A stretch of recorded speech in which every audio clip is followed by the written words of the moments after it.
자, 오늘은 시편 117편의 가장 짧은 성경창이 있는데 거기에 보면은 우리에게 향하신 하나님의 인자하심이 크고 크도다, 크시도다. 2절은 당신에게 향하신 여호와의 계획하심이 크고 크도다, 크시도다. 네. 자, 믿음을 가지고 손 한번 쫙 펼쳐보세요. 우리에게 향하심, 하나님의 기대, 나를 향한 기대. 우리에게 향하심 여호와의 인자하심이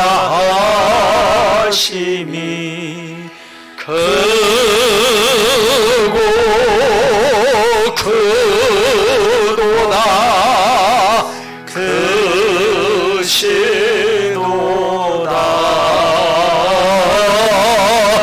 크고 크도다, 크시도다.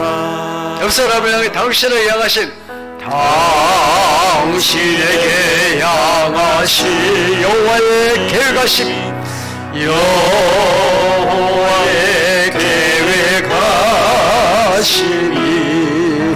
크고 크도다, 크시도다.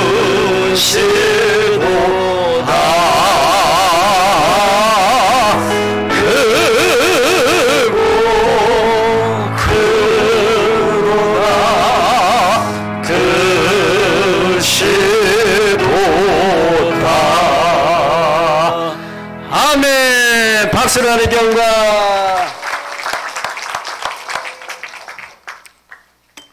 여러분, 하나님께서는 우리를 구원하실 때 우리를 향하신 하나님의 놀라운 계획과 함께 기대를 가지고 있어요. 우리가 몽골 선교를 하는데 우리 동네에 계신 어느 목사님이 말씀을 듣고서 그 운영이사로 참여하겠다고 1,000만 원을 헌금하고 거기에 이제 게스트하우스 한 동을 건축하기로 했어요.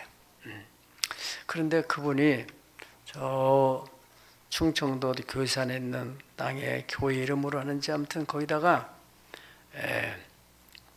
고봉 포도를 심어가지고 한 달에 약 500만 원, 1년 한 600만 원, 6천만 원 정도 소득을 올리셨다고 하는 말을 듣고 이렇게 딱 준비하고 있다는 말을 들었어요.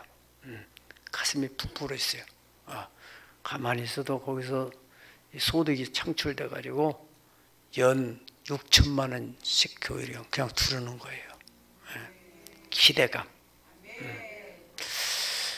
이 하나님께서 이사야서 5장 1절에서부터 5절까지 내용을 보면은 하나님께서 이스라엘을 향하신 놀라운 계획과 기대 속에서 극상품 포도를 생산하려고 땅을 기름진 땅으로 만들기 위해서 돌을 다 제하고 또 이런 또 나쁜 짐승들과 대치 못하도록 망대도 세우고 분명히 극상품 포도 열매가 맺히게 될 거다 하는 기대감 속에서 술틀, 이제 포도즙을 짜려고 술틀도 준비를 다 만반히 해놓고 다 이제 비싼 포도나무를 사다가 심어서 쫙 정성을 들여 가꿨어요. 그러고 난 후에 추수 때가 되어가지고 이 포도를 걷어보니까 극상품을 심었는데 추수 때는 뭐가 걷어져요? 들포도가 생겼다는 거예요. 그래 하나님이 너무너무 마음이 상심이 돼가지고 그냥 다 울타를 걷어내버리고 다 그냥 다 그 망가지게 내버려 뒀다는 거예요. 그래서 잡초가 무성해야 되는 그 이야기를 하나님이 왜 하시냐면은 그것은 하나님께서 이스라엘을 특별히 하나님 목적과 기대 속에서 사랑하시고 보호하셨어요. 그런데 이스라엘은 하나님의 기대보다는 엉뚱한 데 마음을 쏟고, 그래서 하나님께서 이스라엘을 보호하던 보호막을 다 제껴버렸어요. 그러고 나니까 이방인들이 막 쳐들어와가지고 이스라엘이 얼마나 고생을 많이 했어요. 세계 열방에 흩어져 가지고 약 2000년 동안 유리하는 민족이 됐어요.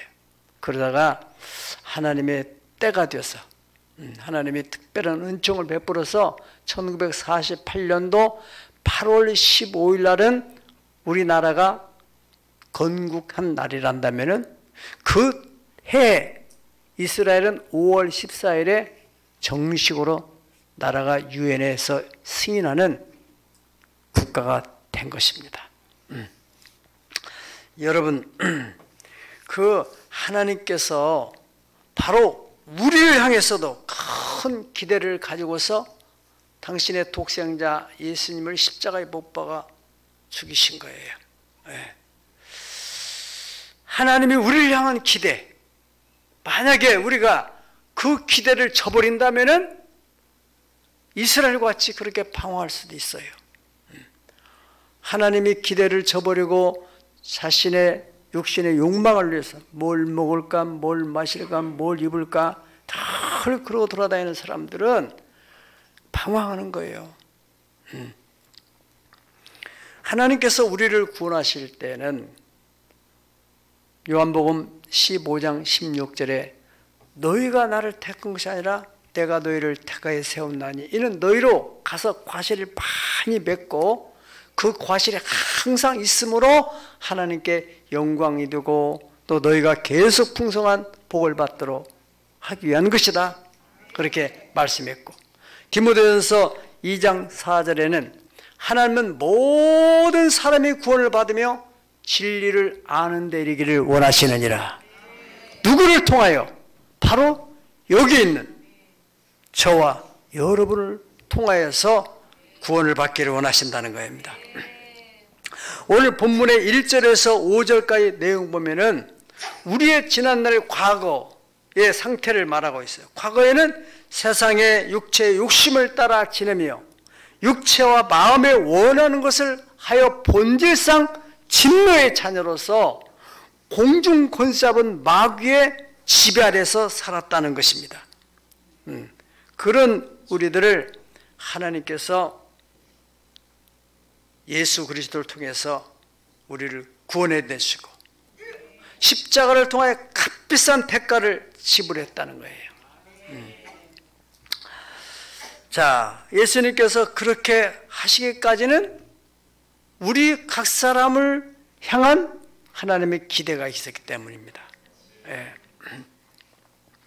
여기 본문의 7절 보면은 바로 하나님의 기대가 거기 담겨 있는데 우리 다 같이 한번 읽어볼까요? 시작.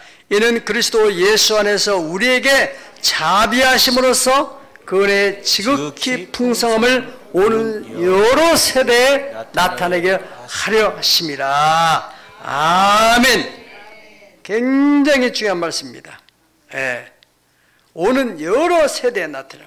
그러니까 우리는 하루하루 그냥 살아가지만은 하나님은 우리를 향해서 굉장히 기대를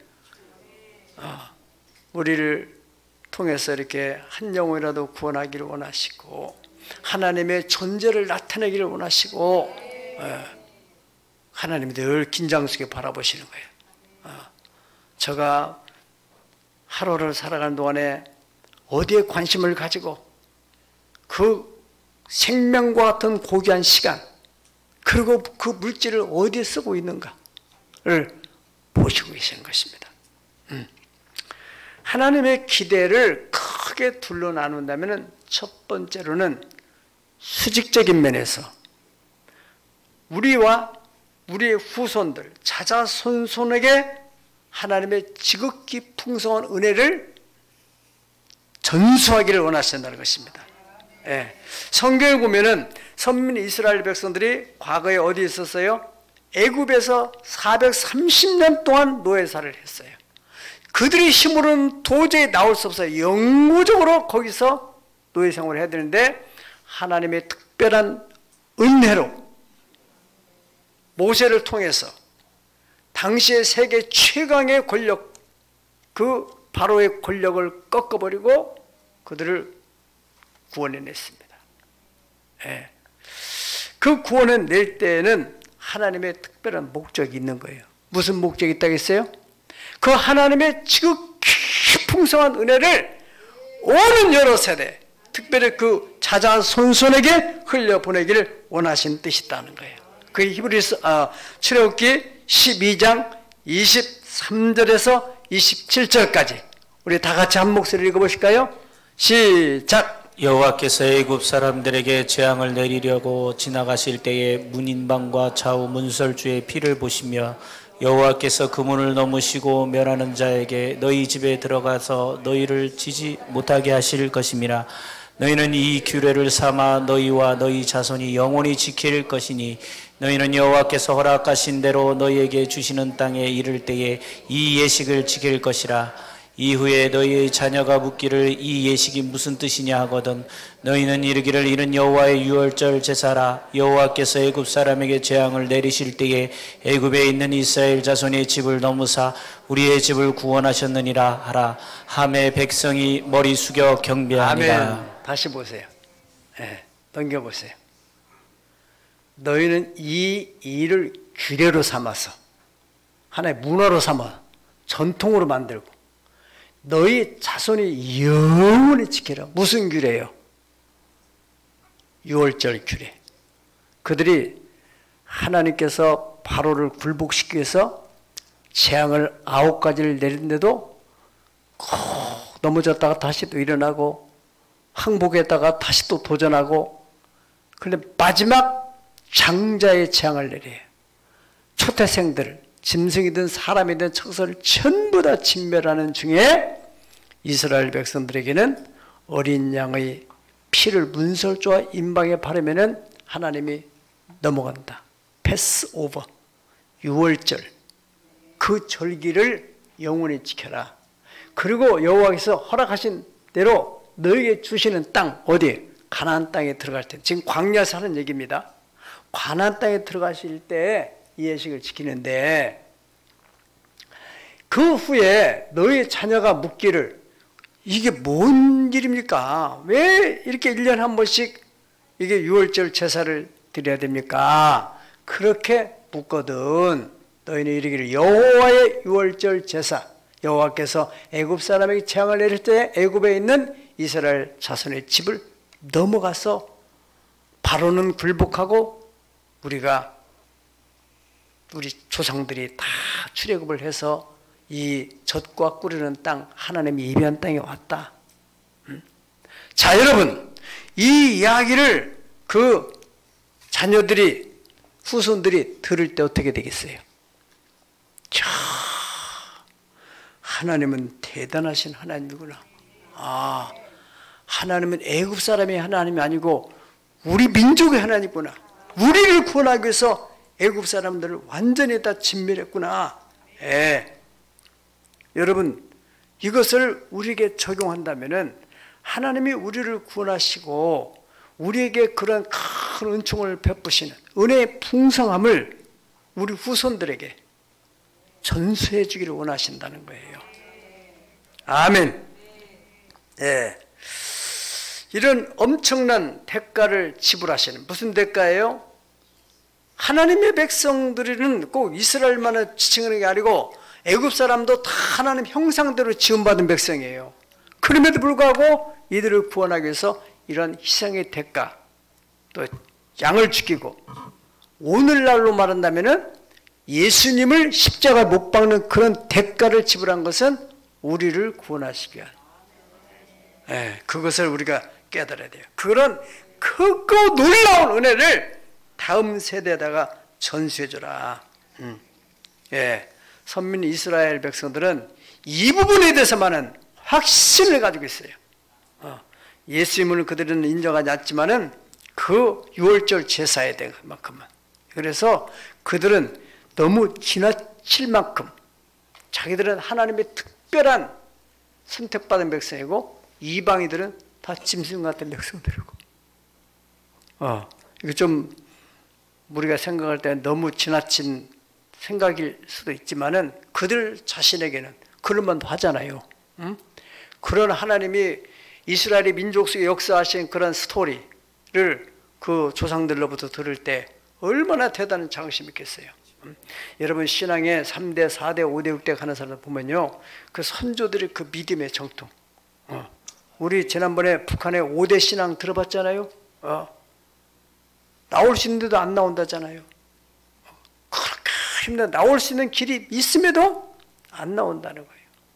우리는 여기서 해야 할 하나님의 미션이기 때문에 이 자리에서 생명을 바쳐서라도 하나님의 뜻을 이뤄야 되겠다. 제가 이번에 성지순례를 가서 참 인상 깊었던 것이 말이죠, 그 금요일 날, 그들은 지금도 안식일이 토요일이잖아요. 뭐랄까 유대교에서는. 근데 금요일 날 오후가 되니까 상점이 전부 다 셔틀을 다 내려요. 다 내리고 그 저녁 때 되니까 막 이 유대인 정통 복장, 까만 모자 쓰고 또 옷을 또 까만 거 입고 뭐 이래저래 해가지고 뭐 손에 뭐 두르고 해서 가는데 할아버지, 아버지, 손자 줄줄이 어딘가 회당을 향해서 막 가는 거예요. 나는 거기서 어떤 느낌을 갖게 됐냐면은 꼭 우리나라 명절 때 같은 느낌을 받았어요. 우리나라 명절 되면 답은 닿잖아요. 그리고 막 그 식구들끼리 막 줄줄이 어디로 가요 우리는? 차 타고 시골로 고향으로 가는데 그들은 성전으로. 인상 깊었어요. 그리고 그들의 의식 속에서는 여호와 하나님, 아직 그들은 예수는 안 믿고 있지만은 그 구약의 신앙의 확실한 뿌리를 내리고 있는 모습을 우리가 봤단 말이죠. 자, 여러분, 그 모세가 이제 출애굽 지도자로 서기까지는 그 전에 40년 동안 어디가 있었어요?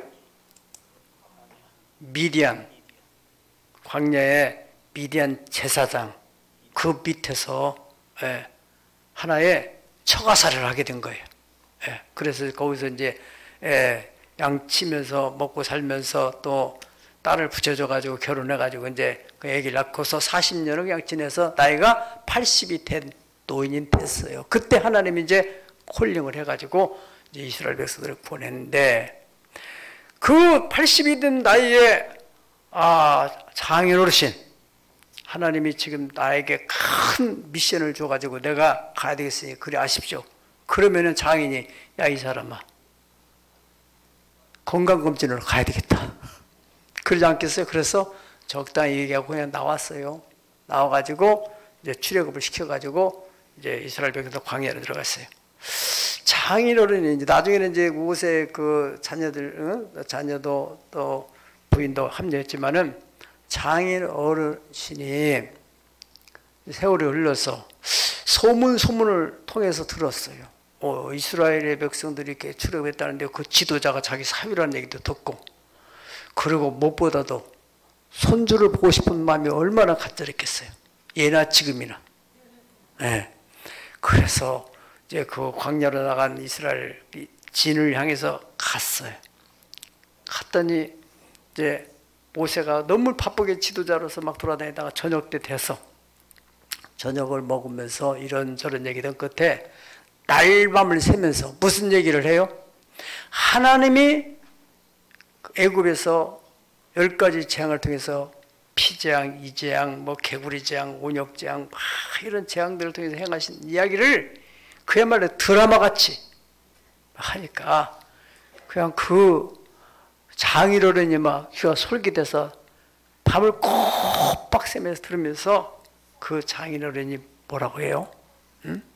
출애굽기 18장 8절에서 12절까지 내용이 있어요. 8절에 12절까지. 자, 보십시다. 모세가 여호와 이스라엘을 위하여 바로와 애굽 사람에게 행하신 모든 일과 길에서 그들이 당한 모든 고난과 여호와께서 그들을 구원하신 일을 다 그 장인에게 말하매. 다 같이 시작. 이드로가 여호와께서 이스라엘에게 큰 은혜를 베푸사 애굽 사람의 손에서 구원하심을 기뻐하여 이드로가 이르되 여호와를 찬송하리로다. 너희를 애굽 사람의 손에서와 바로의 손에서 건져내시고 백성을 애굽 사람의 손 아래에서 건지셨도다. 이제 내가 알았도다. 여호와의 모든 신보다 크심으로 이스라엘에게 교만하게 행하는 그들을 이기셨도다 하고 모세의 장인 이드로가 번제물과 희생제물들을 하나님께 가져오매 아론과 이스라엘 모든 장로가 와서 모세의 장인과 함께 하나님 앞에서 아멘. 이게 중요한 신앙 고백이에요. 이제 내가 알았도다. 여호와는 모든 신보다 크심으로 이스라엘 교만히 행하는 자들을 다 멸망시켰다. 이 장인 이드로가 어떤 분이에요? 이방 제사장이에요. 이방 제사장. 자기들도 나름대로 자기 신이 대단하다고 믿고 있었는데 모세의 길을 들어보니까 이스라엘의 신은 하늘과 땅, 성천하지 그러한 위대한 하나님이구나. 이제 내가 이제 알았다. 이 나이에. 그리고서 어떻게 했어요? 그 번제물을 가지고 하나님께 제사를 드리고 그리고 남은 것을 가지고 이스라엘 장로가 약 70여 명과 더불어서 만찬을 했어요. 요즘으로 말한다면은 불교 조계종의 총무원장인 사람이 하나님이 행하신 일을 듣고서 완전히 순간적으로 개종을 해가지고 막 돈을 싸질물을 주고 와서 하나님께 예물을 드리고 그리고 그것으로 사람들과 함께 먹으면서 이야 정말 대단하다. 여러분 보통 일이 아니에요. 우리가 믿는 하나님은 천지 만물을 창조하신 이시요 예수 그리스도를 통해서 우리에게 영원한 생명을 주시고 죽음 후에는 영원의 천국에서 영광중에 살 수 있도록 길을 열어주신 거 생각해 보세요. 얼마나 감사한 놀라운 일입니다. 한 사람 모세가 생명을 내건 순종으로 말미암아서 이스라엘에게 하나님께서 풍성한 은혜, 그 은혜를 베푸셨고 그 은혜의 이야기를 들은 누가요? 골수분자 이드로 장인 제사장이 변화를 했어요. 여러분들의 일가 친척들 가운데서도 골수들이 있잖아요. 하나님이 여러분들의 행하신 그 놀라운 얘기를 듣기만 한다면은, 이야, 저는 그 예전에 살 때는 현찮게 살았었는데, 맨날 그냥 봉고차나 몰고 다니던 트럭이나 들고 다니던 내가 막 어느 날 막 피카번쩍한 벤츠를 타고 쫙 나타나가지고 어떻게 된 거야?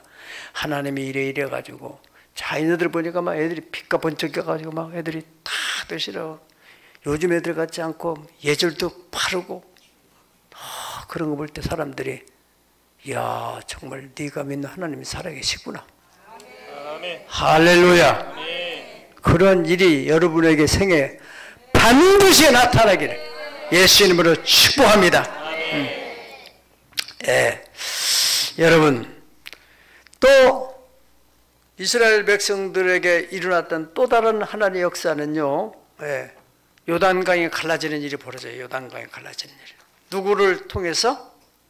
여호수아를 통해서. 요단도 갈라지는 역사, 또 그리고 하늘의 태양도 머무르는 역사도 일어나고,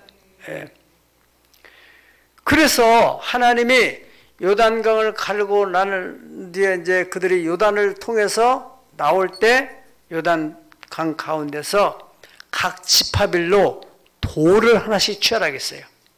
그리고 그 돌들을 이제 요단을 건너 나온 뒤에 길갈이라는 곳에다가 거기다 단을 쌓아라겠어요.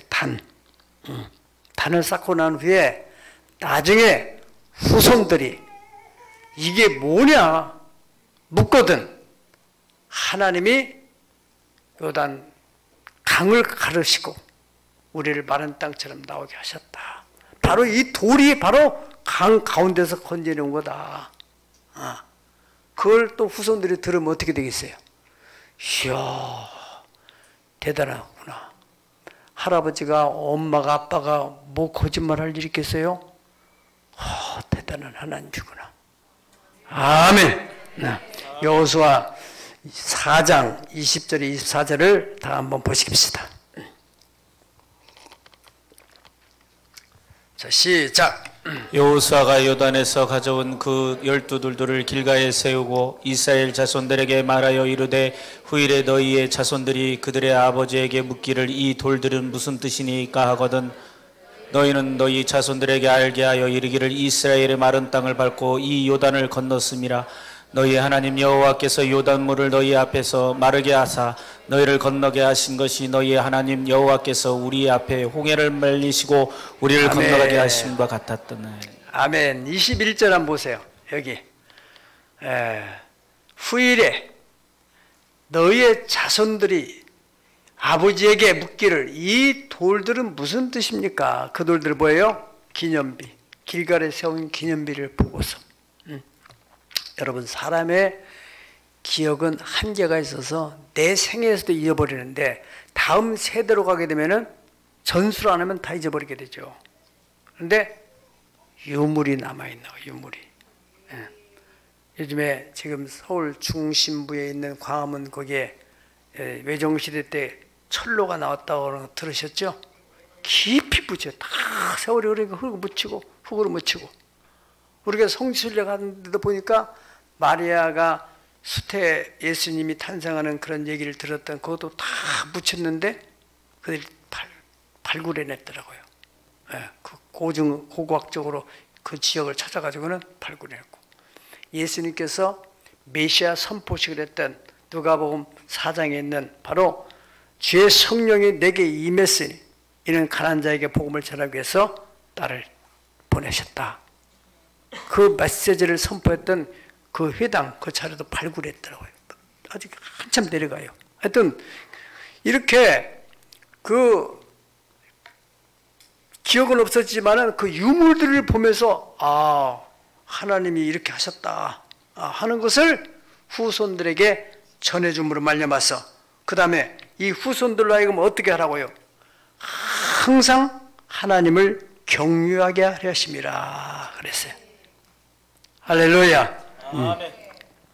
하나님을 경유하는 자에게 주신 그 하나님의 은혜.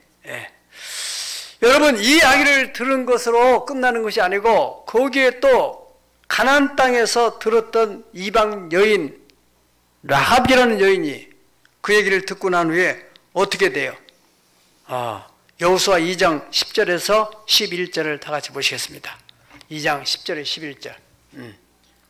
시작. 이는 너희가 애굽에서 나올 때에 여호와께서 너희 앞에서 홍해를 마르게 하신 일과 너희가 요단 저쪽에 있는 아모리 사람의 두 왕 시온과 옥에 행한 일 곧 그들을 전멸시킨 일을 우리가 들었음이니라. 우리가 듣자 곧 마음이 녹았고 너희로 말미암아 사람이 정신을 잃었나니 너희 하나님 여호와는 위로는 하늘에서도 아래서는 땅에서도 하나님이시니라. 아멘. 자, 그 라합도 이방 여자지만은 그 소문을 입에서 입으로 전수된 소문을 들었어요. 이스라엘의 하나님, 이스라엘 백성을 애굽에서 출애굽시키고 또 광야를 지나고 홍해를 가르고 요단강을 가르고 나오게 하시는 그 하나님에 대한 얘기를 들었어요. 듣자 그 지역 사람들이 정신을 잃어버렸다고 그래요. 정신을 잃어버려. 그런데 거기서 이 라합은 믿음을 갖게 됐어요. 믿음을. 이스라엘 하나님은 대단한 분이구나. 위로도 하나님이시고 땅에서도 통치하시는 하나님이시고. 할렐루야.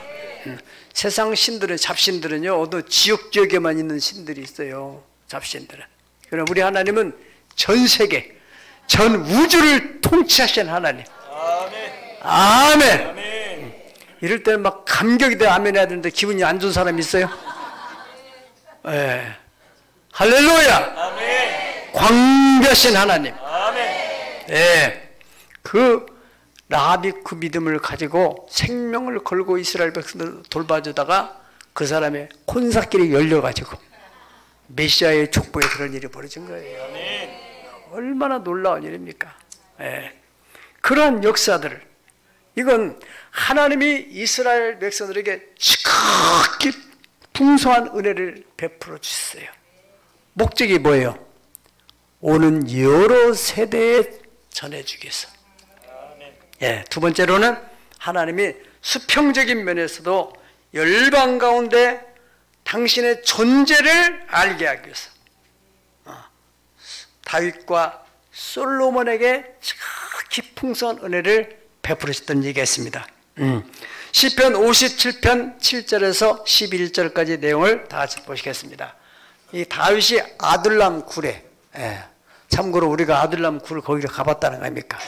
참 아둘람, 암울한 곳이에요. 암울한 곳. 거기에서 다윗이 절망하지 않고 그 캄캄한 인생의 밤에 새벽을 깨우겠다. 내가 언제까지 이렇게 살아야 돼요?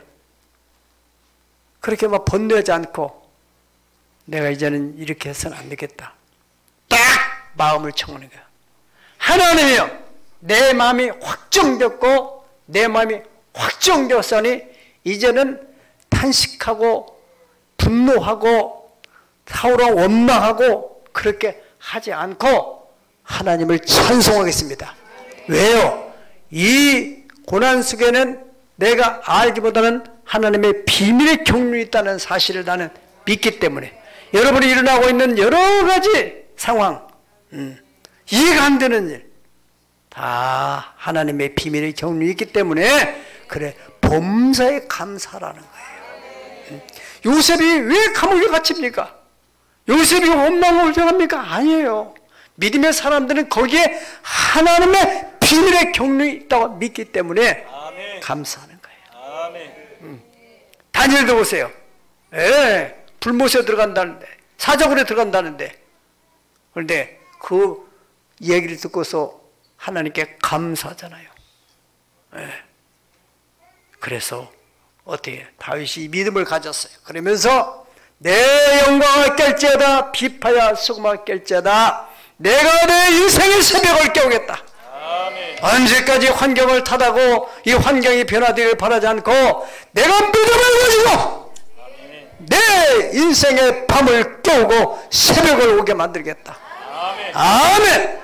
네, 그러고 난 뒤에 주여 시작. 주여, 내가 만민 중에 주께 감사하며 문 나라 중에서 주를 찬송하리이다. 무릇 주의 인자는 커서 하늘에 미치고 주의 진리는 궁창에 이르나이다.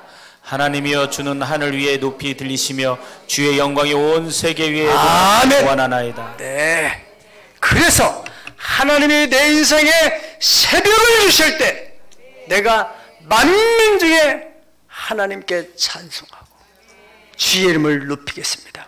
뭐를요?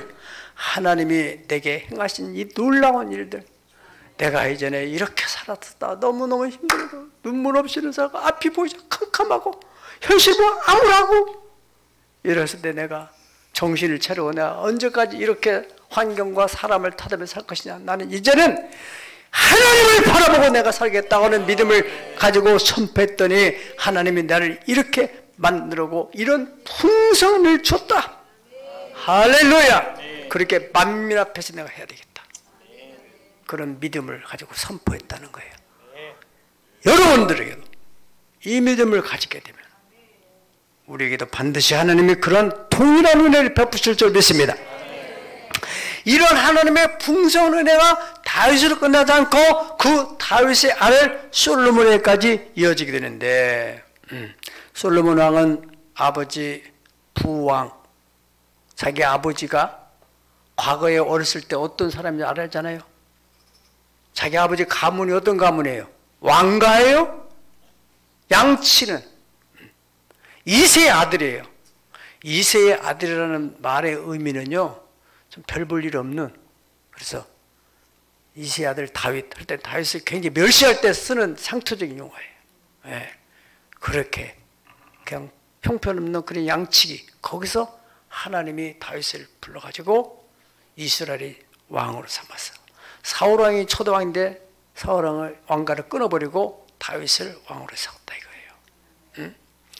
그 왕으로 세우기까지는 그 자질을 갖추기 위해서 하나님이 그 훈련을 시키는 거예요. 훈련.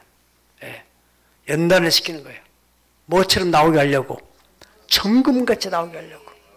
하나님이 훈련하지 않은 사람 쓰지 않아요. 인생이 평탄하게 별별 어려움 없이 사는 사람들은요, 그냥 그렇게 살다가 편에 끝나는 거예요. 그래서 원인 없이, 이유 없이 왜 내가 왜 이런 힘든 인생을 살아야 되는가. 그런 사람 하나 분명한 무슨 특별한 하나님의 비밀의 경륜이 있어요. 아멘. 우리 교회도 나름대로 어려운 고난의 과정을 경험했잖아요. 하나님이 우리 교회에 놀라운 역사를 지금 하고 계시는 것을 나는 느끼고 있습니다. 놀라운 일이 벌어질 것입니다. 예. 그래, 믿음을 가지고 선포하고 나가는 사람. 그래서 솔로몬은 그 얘기를 다 듣고, 나는 이제 기라성 같은 아버지가 떠나시면 나는 이제 어떻게 이 나라를 끌고 갈 것인가. 똑같아요. 모세가 떠난 후에 여호수아가 신화적인 인물 지도자가 떠났는데 나는 그 하나님에 대한 체험도 별로 없는 사람이 어떻게 이스라엘에 들어갈 것인가. 그때 하나님께서 여호수아에게 뭐라고 합니까?